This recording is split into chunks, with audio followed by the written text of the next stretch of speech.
Again, once again, good morning everyone. Naririnig na po ako? Yes po. Okay po. So this will be the second week of our Mathematics 10. This is just a continuation of our lesson last week. Okay po, still we are on polynomial functions, and more specifically we are focused on graphs. Okay po. So to start with, let me share my screen.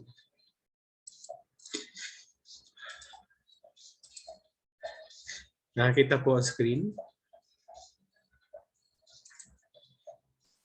Kita na po ang screen. Yes po. Yes po. Okay po. So for today, we kung last time we focus on the graphing itself of a given polynomial function, but this time around, if you were not asked to exactly graph a given function but simply describe the function, so this will be a technique, or it is a way na kung paano natin mas mapapadaling mapaliwanag ang isang given graph ng polynomial function. Please take note that what is unique in a polynomial function, that its graph should pass the vertical line test. Natin, the vertical line test. Ano yung vertical line test? When we talk about vertical line test, unique siya sa ating tinatawag na polynomial function, na kapag nag-drawing tayo ng line vertically, isang line lang ang dadaanan niya sa ating pong polynomial graph. Example, this graph, kung mapapansin nyo, this is a graph of y equals to x cubed minus 7x squared minus 7x plus 12. So technically, this is a polynomial function kasi kung mapapansin natin, ang ating pong exponent are all whole numbers. Okay po? So kapag ginanap natin, ganyan ang itsura niyan. Okay? It is a polynomial function kahit hindi natin alam ang given na polynomial function mismo, masasabi natin graph siya ng polynomial if magpapasa siya sa vertical line test. Ano yung vertical line test? Example natin. Pag sinabi natin vertical line test, pag nag-drawing tayo ng isang vertical line pababa, isang punto lang sa graph ang tatamaan mo. Okay? Kapag dalawa na yung tinamaan mo na point doon sa graph mismo, ibig sabihin, it is not a polynomial function. Ano example ko nun? Example, ang graph natin ay ganito. Drawing lang ako ng isang graph ha. Example, ang graph natin ay paganyan. Sa letter C. Di ba? Kung magdodrawing tayo ng vertical line, technically, yan, dalawang points ang tinamaan niya. At ano yung mga points na ito? Itong point na ito, okay, itong point na to, at saka po point na to. Ibig sabihin, dyan pa lang, kita na natin na it is not a graph of a polynomial function. Pero dito sa graph ng 2x cubed minus 7x squared minus 7x plus 12, it is very obvious that this is a graph of polynomial function kasi sa bawat isang vertical line test ay isa lang ang tinatamaan niya. Okay? That is one. But let us describe ang ating pong graph. Okay po. Paano natin i-describe ang graph? Unang-una, ang una natin titingnan is our leading term. Okay po? We have to go with the leading term. Okay. Leading term. Okay? Ano ang yung leading term? Anyone who can say it? Ano ang ibig sabihin ng leading term? It is a term with the highest ano?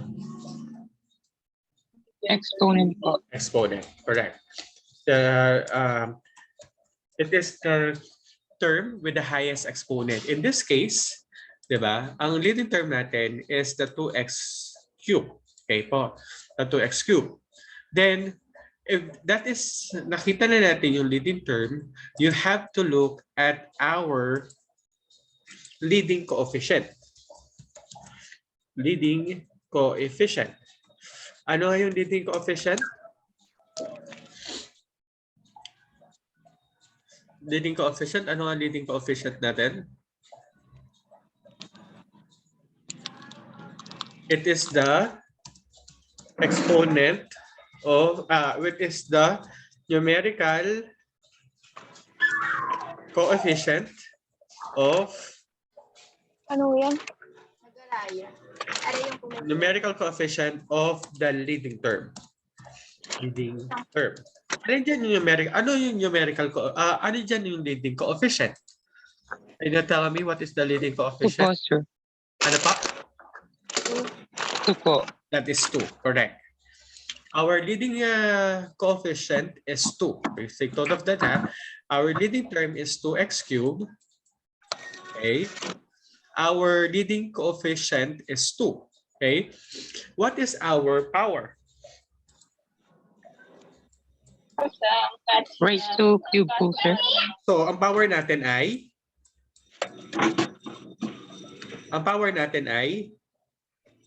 3. Okay po. Kasi it's x cube. So, ang power natin ay cube. Okay po. Or 3. With that, madidescribe na natin ang ating pong given ang ating pong given na polynomial graph. Paano po mangyayari yan? So, given ang ating pong mga 2x cube, given ang ating pong 2, at saka po yung 3, pwede na tayo i-describe ang graph. First, ang titingnan natin ay ang leading term, ang leading coefficient. Is the leading coefficient odd or even? Sorry, mali. Is the leading coefficient greater than or less than 0? Greater than. Sir. Okay po, that's correct. So, 2 is greater than 0. Okay po. So, in this case, dalawa yung titignan mo is n greater than 0 or n less than 0. In this case, n is greater than 0. Yan ang una. Ano pong purpose ng n is greater than 0? The n is greater than 0 talks about the ending of the graph. Okay po. Kapag ang ending natin ay kapag ang ating pong ang ating leading coefficient is positive, ibig sabihin greater than 0, the ending of the graph is rising or moving upward.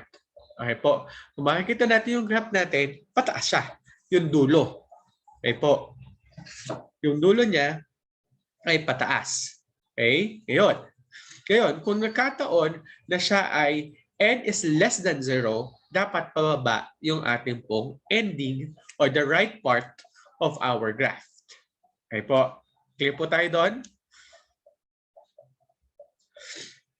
Clear po tayo sa nagagawa ng leading coefficient? Kapag positive, Yes, sir. ending upward or rising. Kapag negative, ending downward or falling. Ang tinatawag natin. After looking for the leading coefficient, let's go with the power. Etong power na to, malaking bagay ang sinasabi nito. Okay. Unang-una, it tells us how many lines do we have. How many lines do we have? So technically, we have 3 lines. We have 3 lines. So we have 1, 2, at 3. Isang pababa, isang pababa dito, then pababa dito, then umakyat. So there are 3 lines. Okay po? Next. Sinasabi rin ng power na kung pareho ang ending line at saka yung ating pong starting line. Since this is 3, ibig sabihin yan, magkabaliktad ang ending at saka po ang ating pong starting. Kanina nalaman natin na yung right part is rising or facing upward. Ibig sabihin, and we have an odd power. Pag odd, ibig sabihin, different, at kapag naman even, same. Okay? Ano ibig sabihin nun? Pag add, different. Pag even, same. Dahil add siya, ibig sabihin, kung rising ang ending, ibig sabihin, falling ang start. Okay po? Falling ang start. So, dahil 3 siya, pagkabaliktad, yung unahan natin, ang dulo natin ay pataas, while yung start naman natin or the leftmost hand is falling. Clear po tayo? Clear? Nagawa ng add at even? Okay. Continue tayo. Last one. Okay. The power also tells us the number of turning points. Ibig sabihin, ilang beses lumiko. Kailangan mo lang bawasan ang turning points natin, ay babawasan mo lang ng isa ang ating pong power. So, kung ating power ay 3, ibig sabihin, ang turning points natin ay 2 lang. Ito yon, isa at saka po 2. May 2 tayong turning points. Okay? So, ibig sabihin, may tatlo tayong line. Okay? May 3 tayong line. 1, 2, 3. 2 turning points. Dahil siya ay 3, dahil siya ay 2, ibig sabihin, upward ang ending niya. Upward ang ending niya. At dahil siya ay 3 at odd, ibig sabihin, magkaiba sila ng start. Baliktad naman siya, this is falling. Okay? Mas maintindihan natin, let's have another one. Okay. Yan. I have here the graph of negative x raised to 5 plus 3x raised to 4 plus x cubed minus 7x squared plus 4. Unang tanong dyan, what is our leading term? What is our leading term? Negative 1 raised to 5 po. Negative 1 x raised to 5 or negative x raised to 5. What is our leading coefficient? Negative 1. That is negative 1. What is our power? 5, sir. 5. Yan. Five po. So yan muna ang una natin tatanungin. Let's focus on the leading coefficient. Is leading coefficient greater than or less than 0? Less than, sir. So the leading coefficient is less than 0. Okay? So ano in-expect natin? Rising or falling ang ending? Falling, sir. Ang ending natin ay falling. Okay po? Pababa. Yan ang in-expect natin. Okay? Tingnan natin mamaya kung tatama tayo ha. Ngayon, what is our, punta tayo sa power. Is that even or odd? Odd, sir. This is odd. Po. So, ibig sabihin, kapag add siya, same ba or different ang start? Different, sir. So, we have different start. Okay? How many lines do we have? Number of lines? 5, sir po. Number of lines is 5. Five. Number of line is 5. Number of turning points? 4, sir. Okay, turning points. That's correct. Turning points is 4. So, kung ito-drawing natin yan, limang line daw. So, sabi kasi ang ating pong end ay falling. Ibig sabihin ang start natin ay rising. So, pag ganyan ang una natin. Okay? That is 1. Liliko tayo. 2, 3, 4, 5. Nakuha po, 5 line yan. 1, 2, 3, 4, 5. And ending natin ay falling. Tumama siya sa drawing na yon. Falling. We have 5 lines. 1, 2, 3, 4, 5. We have how many turning points? 1, 2, 3, 4. So, tama po ba ang drawing natin? Let's find out. Kung tatama ang drawing natin. Tama. Hindi lang siya naka-arrange na tamang arrangement, pero in the description, pareho siya. Pataas ang start, pababa ang ending, may apat na liko gamit ang 5 lines. Kuha po yun? Clear po tayo? Okay po. Sa description, hindi kailangang itsura niya. Basta ang mahalaga lang doon, ilan yung number, ilan yung turning points, sa nagsimula at sa nag-end. That is what we call description. We are not graphing. We are just describing the graph. Please take note of that. Okay? So let's have another one. Okay. X to the 4 minus 7x squared plus 6x. So what is our leading term? X raised to 4. X raised to 4. What is our leading? Start po. What is leading coefficient? 1 po. 1. Po. What is our power? 4 po. That will be 4. Four. It is greater or less than, ang leading coefficient ba ay greater or less than 0? Greater po. N is greater than 0. than 0 po. Meaning, if N is greater than 0, is this rising or falling? Rising sir. This is rising. That's correct. Rating po. Correct. That is rising. Rising. Okay. Ngayon, doon tayo sa 4. Okay. Is 4 odd or even? Even sir. Even. Okay. Pag even, ibig sabihin same or different? Same sir. Same. It means same. Ngayon. How many lines do we have? 4 po. 4 lines. Ilang turning points or liko? 3 po. 3 turning points. Okay po, drawing natin. So, yung drawing natin yan, sabi natin, ang ending row natin ay rising. Okay? Kung rising ang ending natin, ina-expect din daw na rising ang ating pong start dahil same. So, tingnan nga natin. 1, 2, 3, 4. So 1, 2, 3, 4. How many turning points? 1, 2, 3. Tatlo. Taas, taas. Pareho.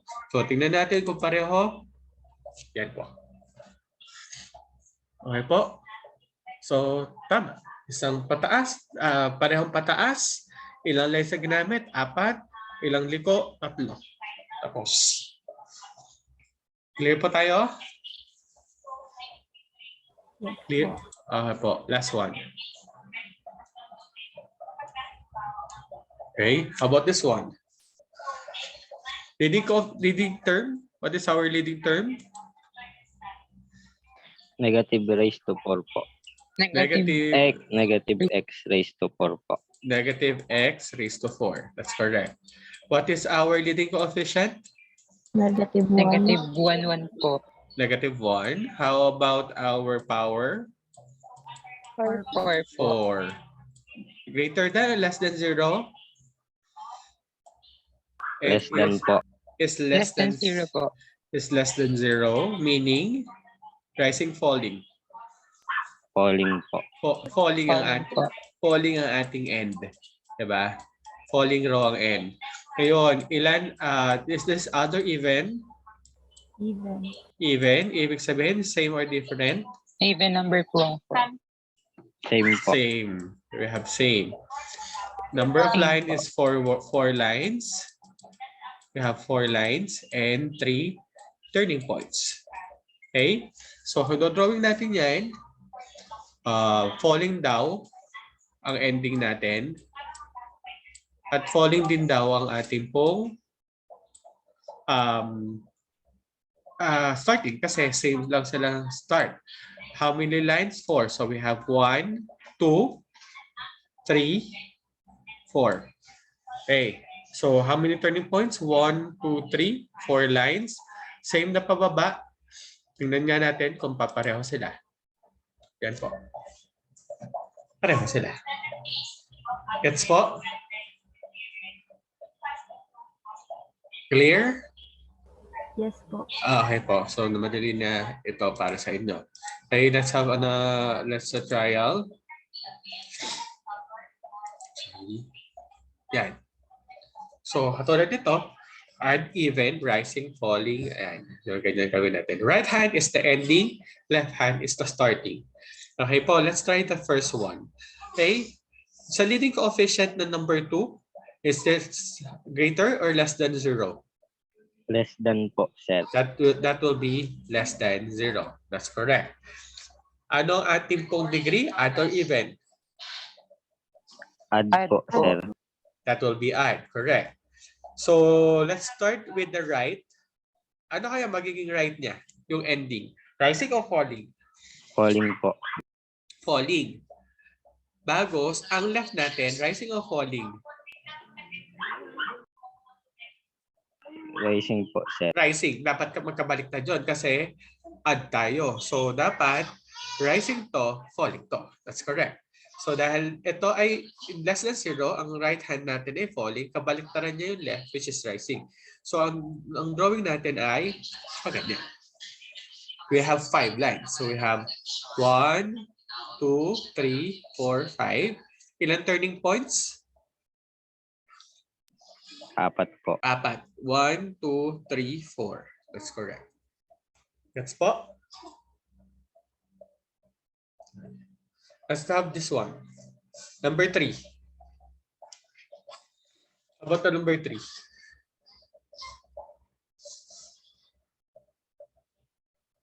Okay, what is the number 3? What is the leading coefficient?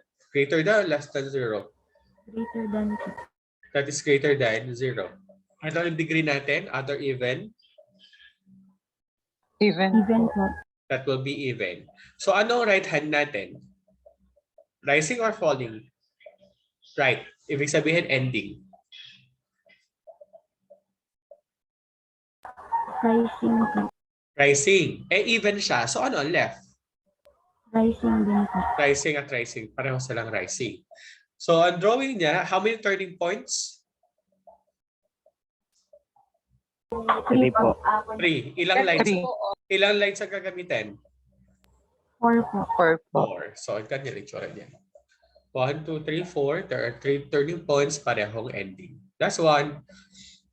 Negative x to the raised to 4 plus 2x cubed plus 13x squared minus 14x minus 24. What is the leading coefficient? Greater than or less than 0? Less Less than than po. Less than. Less than 0 po. Bagos ay ito even. Even, Even po. po. Even. So anong right hand natin? Rising, falling. Right hand na ending. Falling po. Falling. Same ba sila o different? Same po.